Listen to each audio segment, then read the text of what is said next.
Very good morning, dear students. Today I am going to discuss chapter Psychosis, Paranoia, Manovichiptata, Paranoia.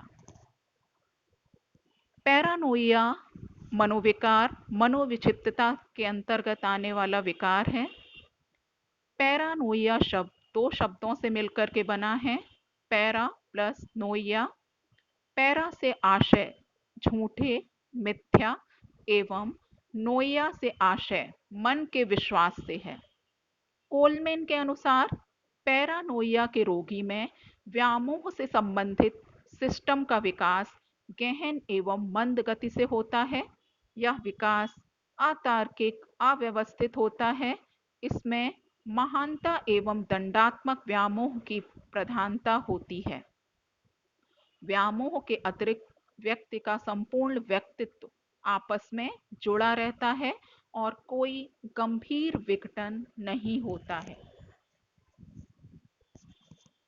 Definition according to J.C. Coleman, paranoia with a delusional system that develops slowly becomes intricate, logical, and systemized and centers around delusions of persecution and or grandeur.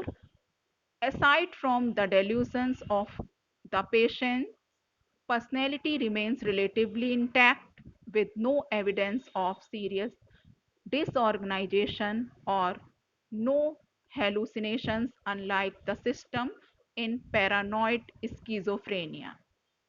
Paranoia के रोगी का इलाज घर में ही किया जा सकता है। इसकी आयु का विस्तार 25 से 65 वर्ष है और यह रोग स्त्री एवं पुरुष दोनों में ही समान रूप से पाया जाता है। इसकी विशेषता यह है कि यह उच्च बुद्धि वाले व्यक्तियों में पाया जाता है। पैरानोइया के लक्षण। पैरानोइया से आशय मन में झूठे विश्वास से है। इसका रोगी जिद्दी, दूसरों पर शक करने वाला, झूठे विश्वास रखने वाला होता है। इसको चाहें कितना भी समझाया जाए, तर्क दिया जाए, सबूत दिए जाएं, लेकिन वह अपने तर्कों पर अडिग रहता है। वह दूसरों पर संदेह करता रहता है और अपने द्वारा बनाए हुए भ्रम जाल में फंसा रहता है। एक के बाद एक तर्कों को प्रस्तुत करके अपने आसपास भ्रम का जाल बिछा लेता है, जैसे उसके साथ षड्यंत्र किया जा रहा है। लोग उसके पीछे पड़े हुए हैं, तरह तरह के षड्यंत्र करके उसकी हत्या कर देना चाहते हैं, उसे फंसा देना चाहते हैं। इस तरह के संदेह में उसका मानसिक रूप से मन ग्रस्त रहता है और यह संदेह रोगी में तनाव एवं चिंता उत्पन्न कर देता है। इसलिए इसको दंडात्मक व्यामोह की बीमारी भी कहा जाता है, जिसमें मनोविक्षिप्तता में व्यक्ति का मन पूरी तरह से विक्षिप्त हो जाता है। Symptoms and case study. व्यामोह का अर्थ झूठे विश्वासों से होता है जो कि अतार्किक होते हैं। औपचारिक रूप से व्यामोह संबंधी रोगों को पैरानोइया विकार कहा जाता है। पैरानोइया संबंधी रोगी में संदेह व्यवहार अधिक मात्रा में पाया जाता है। इस रोगों में अव्यवस्थित व्यामोह के लक्षण पाए जाते हैं। इसमें रोगी एक सतत व्यामोह सिस्टम विकसित कर लेता है और वे लक्षण रोगी में बने रहते हैं। व्यामोह के प्रकार।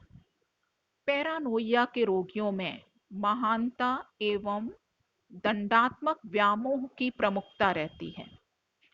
महानता का व्यामोह, डेल्यूजन्स ऑफ ग्रैंड्योर। इस प्रकार के व्यक्ति यह विश्वास करता है कि उसके अंदर छिपी हुई असीमित क्षमता एवं दिव्य शक्ति है और उसने एक महत्वपूर्ण चीज की खोज की है, जिसकी कि वह सरकारी एजेंसियों को जानकारी देना चाहता है, जैसे कि एफबीआई और अमेरिका के पेटेंट ऑफिसर्स। साथ ही वह बहुत ही प्रसिद्ध व्यक्ति जैसे राष्ट्रपति के साथ अपने विशेष संबंधों की चर्चा करता है और वह अपने आप को एक महान उपदेशक, धार्मिक नेता कुछ भी समझ सकता है।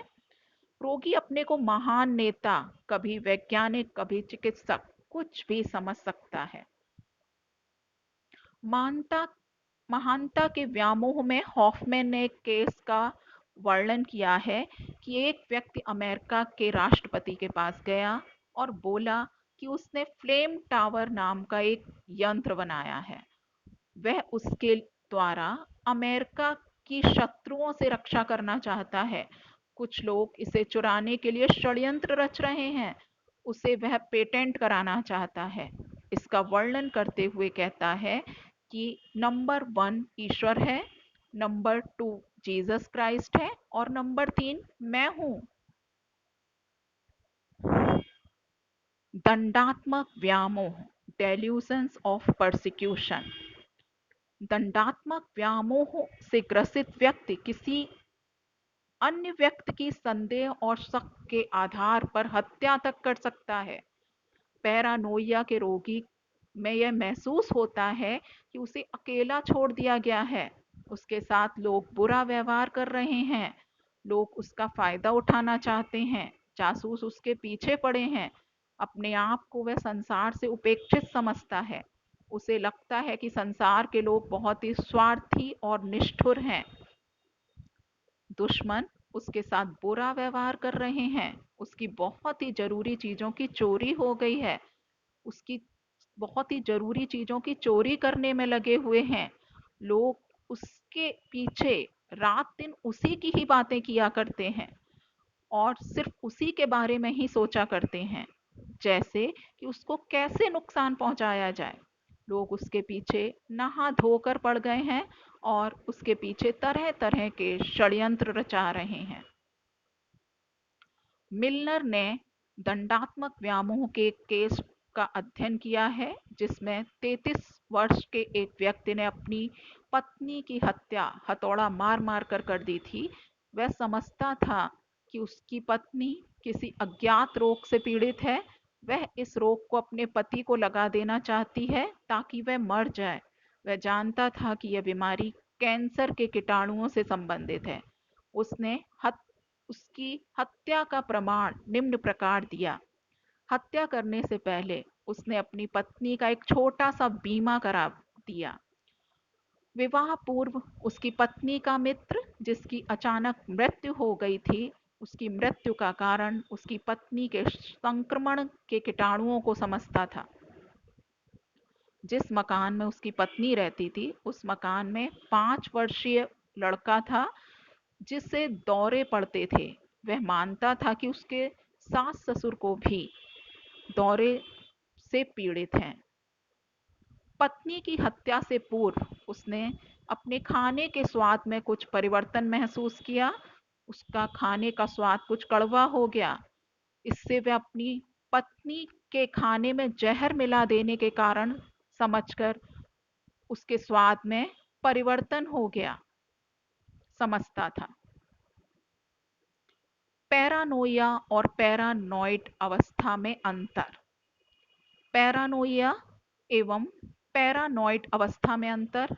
पैरानोइया में पैरानॉइड अवस्था पैरानॉइड स्किज़ोफ्रेनिया के बीच की अवस्थाएं हैं। इसके लक्षण कम व्यवस्थित एवं स्थायी होते हैं। रोगी में चिंतन प्रक्रिया में विकृति आ जाती है। वास्तविकता से उसका संबंध विकृत हो जाता है।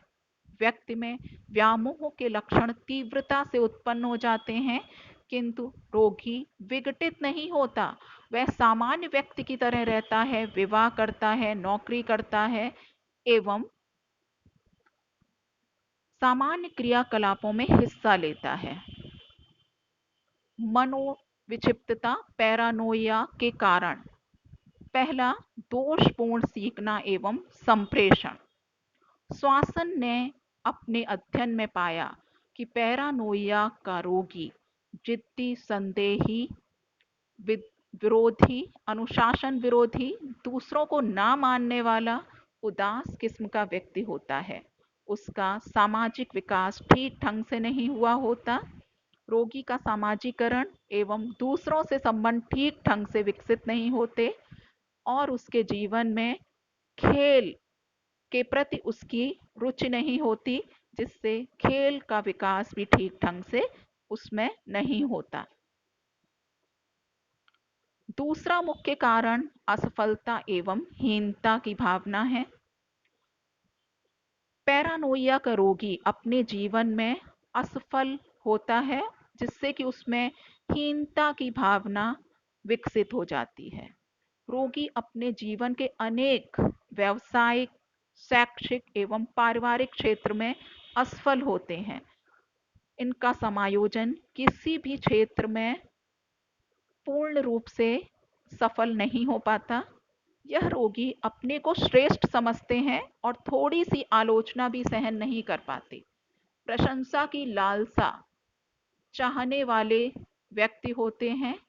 इस प्रकार के व्यक्ति का स्वभाव अन्य वास्तविकता से विकृत और दूसरों से उनके संबंध अच्छे नहीं होते।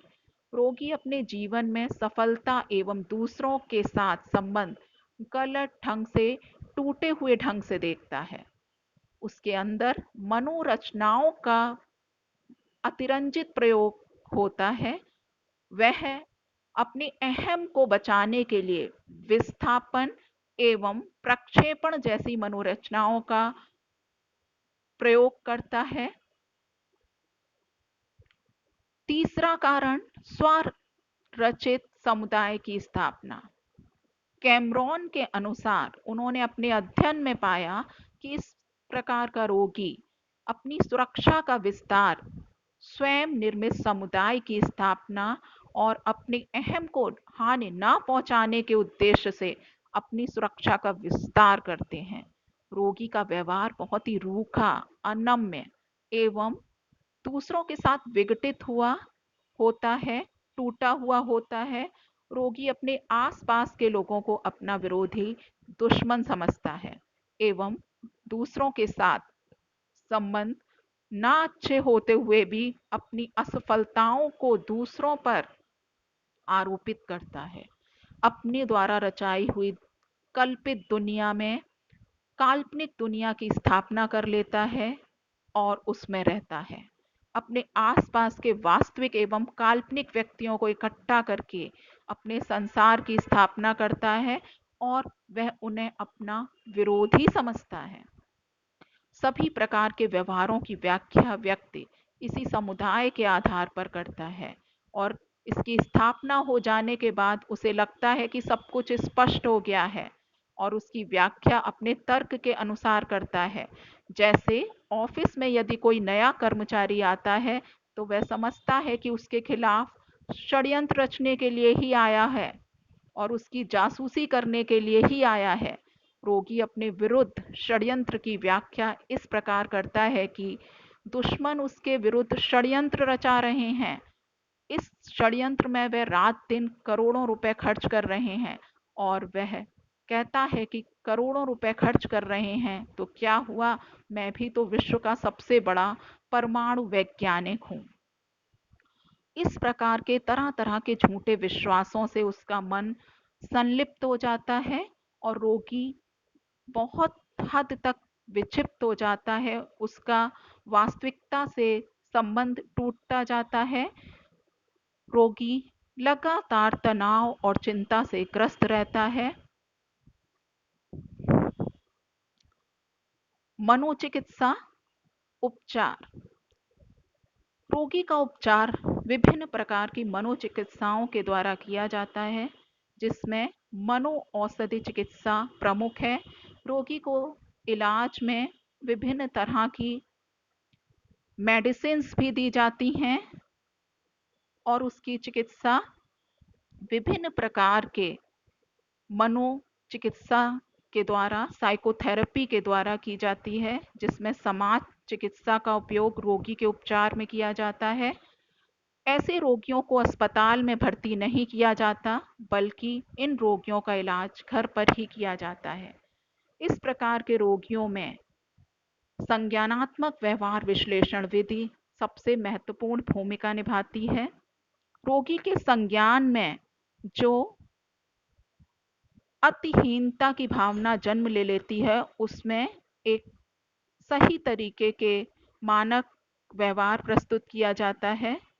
इसके साथ ही मनोविश्लेषणात्मक विधि रोगी के उपचार में महत्वपूर्ण भूमिका निभाती है, जिसमें रोगी के उपचार में केस स्टडी का गहन अध्ययन किया जाता है और पूरी प्रक्रिया को स्टेप बाय स्टेप करते हुए रोगी में इनसाइट डेवलप करके रोगी को पैरानोइया, संदेह से मुक्ति दिलाने का प्रयास किया जाता है।